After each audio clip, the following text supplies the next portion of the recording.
tempo das colônias, quando os países ricos entravam em crise, bastava aumentar os impostos nos seus domínios e elevar as extrações de ouro e de matérias-primas para assim tapar os rombos nas suas contas.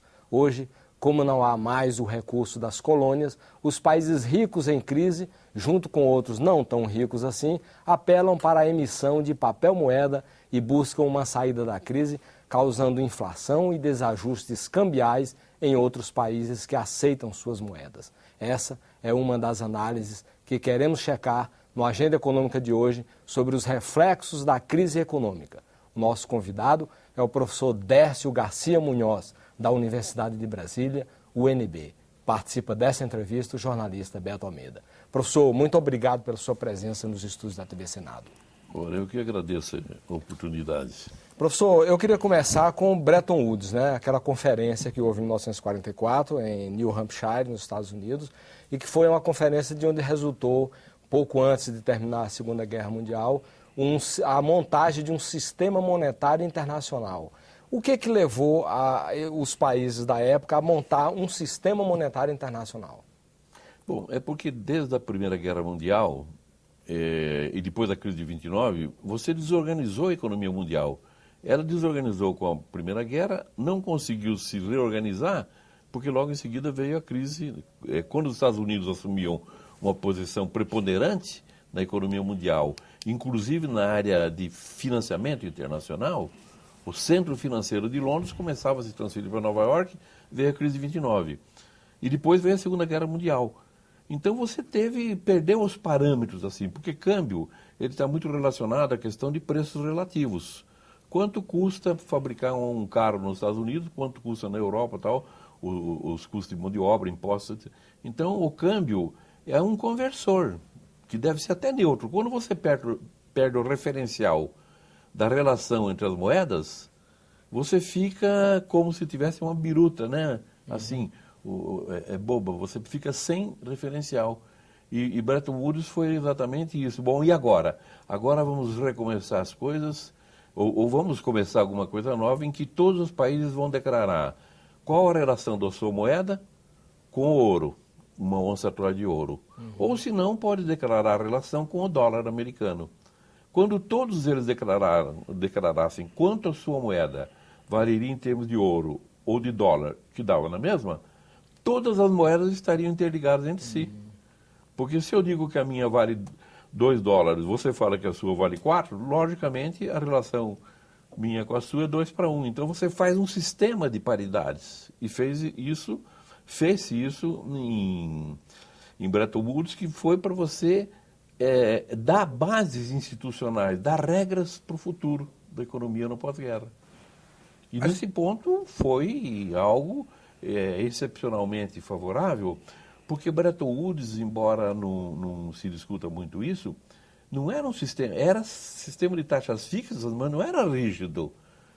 Quando um país estivesse na situação que está hoje metade da Europa, ele diria assim, eu preciso mexer na minha moeda com relação aos demais. Como a Inglaterra fez, uns anos depois. Você fazia ajustes, entendeu? Então, eu acho que o nosso ponto mesmo de referência para o futuro, agora, futuro imediato, e para a Europa especialmente, é Bretton Woods e é o sistema monetário europeu, que é um Bretton Woods regional. Né? Professor, não seria mais interessante ou mais razoável, ao invés de fazer essa fixação de uma paridade do dólar americano ao ouro, na razão de 35 dólares a onça-troy, ao invés disso, não era mais razoável fazer uma vinculação da liquidez da moeda de um país ao valor do seu próprio produto interno bruto? Não, veja bem, a questão toda é que eu posso fazer isso no momento inicial. Eu posso dizer assim, a minha moeda vai valer o quê?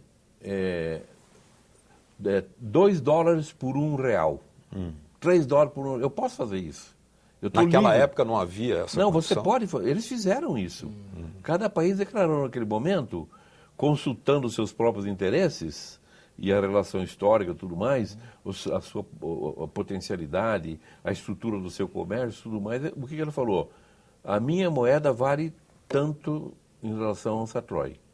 Ou ao ouro, dava no mesmo, porque partiu-se disso. uma onça Troy, $35, né? Então, era indiferente. Cada país teve exatamente a liberdade de dizer quanto a sua moeda valeria com relação aos demais, que é o ponto inicial. Agora, e depois? Depois já é outra história, porque depois depende dos preços relativos, de produtividade e tudo mais. E a economia vai dizendo o que a moeda tem que ficar valendo em termos das outras. Você não pode fazer por decreto como se fez na zona do euro ou no Brasil, em que você deixa o capital especulativo controlar o dólar e segurar aqui embaixo. Você não pode permitir isso jamais. Ela tem que funcionar depois em função dos preços relativos e se ajustando.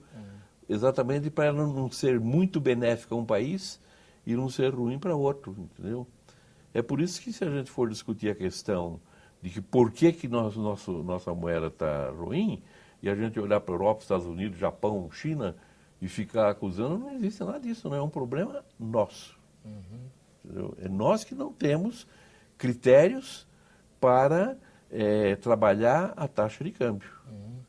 E por que o sistema entra em queda e, finalmente, em 1971, no governo de Nixon, é rompida essa paridade ouro? E o chamado dilema de Triffin, um economista belga, autor de O Ouro e a Crise do Dólar, como é que ele interpreta isso, como é que isso tem esse efeito, por que os Estados Unidos rompem com esse sistema, essa paridade do dólar com o ouro? Não, aí tem a ver o seguinte, os Estados Unidos, você pode ver que ainda hoje, eles comem linguiça e rotam camarão. Ou seja, querem mostrar para o mundo que são os donos da bola. No pós-guerra também foi assim, já era assim. Então se meteram na guerra do Vietnã, né? Uma guerra difícil para eles, porque eles foram derrotados, né? Saíram pelos telhados da embaixada, assim. Então, emitiram muito papel moeda, a moeda perdeu muita confiança, por quê? Porque a moeda tinha lastro ouro, ou seja, pega $1 e diz assim, você pode trocar isso aqui por ouro. Então devia ter muito ouro para trocar. O De Gaulle um dia se encheu da domínio europeu sobre a Europa e falou assim, mas não tem ouro? Então eu quero ouro disso aí, né? Foi uma má iniciativa dele, porque Paris pegou fogo logo depois, né? E a França ficou de joelhos, que foi em maio de 68, porque ele peitou os Estados Unidos. Mas a verdade é o seguinte, você não tinha mais reservas ouro. As posições americanas devedoras junto a bancos estrangeiros eram muito maiores que as posições credoras. Então você não tinha como fazer frente aos seus compromissos internacionais e muito menos o ouro. Então houve uma quebra de confiança na moeda em que não tinha mais jeito. Os Estados Unidos, o que fizeram um dia? Falaram assim, olha, não tem mais ouro, não tem mais conversão. Quebraram a conversibilidade em 71. E depois, em 73, abandonaram o sistema todo. Mas aí é porque era um sistema de padrão ouro. E a partir daí foi um salve-se quem puder.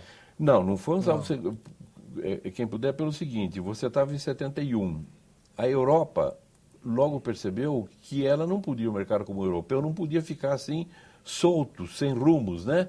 Eles precisavam ter um critério de relação entre as suas moedas, senão ia desmanchar o mercado como o europeu. Aí a Europa correu em 73 e fez uma coisa que era a serpente europeia. Era um sistema que eu chamo de flutuações solidárias.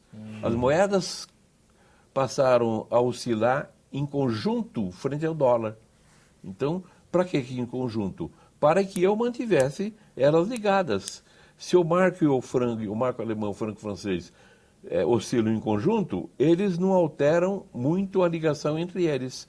Porque se altera a ligação entre eles, desaparece o mercado como europeu. Então eles fizeram a serpente europeia, que foi uma iniciativa assim, tempestiva, foi oportuna assim, e serviu durante muito tempo e viria a ser substituída por quê? Pelo sistema monetário europeu, que era uma serpente. Serpente não, porque a serpente depende de o que aconteça com as cotações. Chamar serpente por causa disso, né? Uma hora subia, outra hora descia frente ao dólar. Mas o sistema monetário europeu, então, foi o próprio sistema da serpente. O que é? As moedas europeias ficam ligadas entre si, podem flutuar até 2,5%, uma com a outra, e se passar desse limite, os bancos centrais entram vendendo ou comprando para manter. Então, o mundo, veja bem, A Europa adotou esse sistema. O Brasil também não teve problemas, porque nós tínhamos adotado em agosto de 68 um sistema de flexibilidade, mas mantendo a paridade do poder de compra. O que é, à medida que a nossa inflação era diferente da inflação americana, nós íamos ajustando o preço do dólar. Ou seja, dá o caráter de neutralidade. A taxa de câmbio tem que ser neutra. Ela não pode fazer com que esse copo seja mais barato ou mais caro no exterior. Ou um copo americano mais caro ou mais barato. Ele tem que ser neutro, um conversor. É por isso que quando você usa a taxa de câmbio para segurar preços, como você fez com o real aqui, e mantém isso, você vai desorganizando toda a economia. E não adianta querer dar, agora eu tiro imposto daqui, reduzo o juro. Não, você começa a desmontar todo o sistema fiscal, todo o sistema tributário, todo o sistema creditício, você começa a desmontar tudo para tentar o impossível. O que é? Substituir a taxa de câmbio, que não é possível. A taxa de câmbio é um conversor neutro e ele trabalha pela média. Aí você pode dizer, bom, mas no meu caso, essa taxa de câmbio que todo mundo acha boa, para mim não é boa. Aí você vem com a tarifa e dá o ajuste fino, a sintonia fina. Ou com o câmbio favorecido, o crédito favorecido, você faz o ajuste fino apenas. Agora, o câmbio tem que ser neutro. Por que está acontecendo isso no Brasil e está acontecendo na Europa? Porque o euro é a coisa mais irracional, uma das coisas mais irracionais que aconteceram desde o pós-guerra na economia mundial. Eu digo uma das coisas porque aconteceram outras, por exemplo, né? O que os americanos fizeram na crise do subprime, né? A atitude deles, a nossa política de querer reconquistar a perda salarial com inflação através de redução de indexação do salário, como se fosse assim. Então, eu digo assim, o problema do euro é uma das poucas e grandes irracionalidades. Você botou um sistema de taxa fixa, rigidamente fixa. Para todos. Para todos, realidades diferentes, tudo mais. Países, diferenças de produtividade, de capacidade tecnológica, diferenças de estruturas produtivas. Dizer, individualmente, cada país perdeu a possibilidade de exercer uma política cambial. Exatamente. Ou de chegar no sistema monetário europeu ou em Bretton Woods e dizer assim, olha, eu não aguento mais essa taxa, eu tenho que ajustar, senão eu vou quebrar. Isso. Como a França fez, acho que nos anos 70, um dia a França chegou, e vai chegar logo agora, novamente, ela chegou aos alemães e falou o seguinte, olha, eu não consigo vender produtos para a Alemanha com essa taxa de câmbio, e os produtos alemães estão invadindo aqui. Eu só fico no mercado como europeu se vocês concordarem em corrigir, realinhar as moedas. Aí a Alemanha falou assim, tudo bem, concordo, a França era grande parceiro, pode desvalorizar sua moeda. A França falou assim, eu não quero desvalorizar minha moeda, porque tudo que eu importar vai ser mais caro aqui. Eu quero que a Alemanha valorize a sua. E a Alemanha valorizou. Por quê? Porque a França ia sair do mercado comum europeu. Como hoje a Europa ou sai do mercado da zona do euro ou quebram todos. Mas, professor, trazendo para um pouco mais para essa crise atual, quais são os parâmetros que os países de moeda chamada forte e mundialmente conversíveis estão adotando para regular a emissão? Tem havido uma emissão desenfreada aí, e isso pode causar uma série de impactos. Agora, por que entre esses impactos da forte emissão de moeda, das moedas fortes, o euro e o dólar norte-americano, não tem havido hiperinflação na zona do euro e nos Estados Unidos? Bom, veja bem, quando você facilita o crédito nos Estados Unidos, você está dando os juros de títulos americanos 1%, menor que a inflação. Você está dando o quê? Facilidade de crédito para que os bancos emprestem para a economia reavivar. Então, não pode uma economia que não tem demanda, a hora que você dá crédito mais barato, ela sair de não demanda para uma inflação por excesso de demanda. Não existe isso em nenhum país do Ocidente. Pode existir na China, que eles às vezes ficam com esse problema. Sim, mas eu digo o alargamento rápido assim da base monetária. Não tem problema. Não tem problema. Não tem problema. Sabe por quê? Inclusive a base monetária ela foi execrada pelos próprios arautos da ortodoxia. Nos anos 90 eles jogaram fora esse negócio de base monetária e tudo mais. Eles jogaram a conclusão que isso aí não vale nada. É aquela história, olha, não coma chuchu porque vai dar isso, aquilo. Dali a pouco todo mundo come chuchu que é bom. Eles diziam, né, base monetária controla tudo. De repente, nos anos 90, o que eles falaram? Não, isso aí não interessa porque não dá para resolver nada por aí. Vamos botar metas de inflação. E botaram as metas de inflação.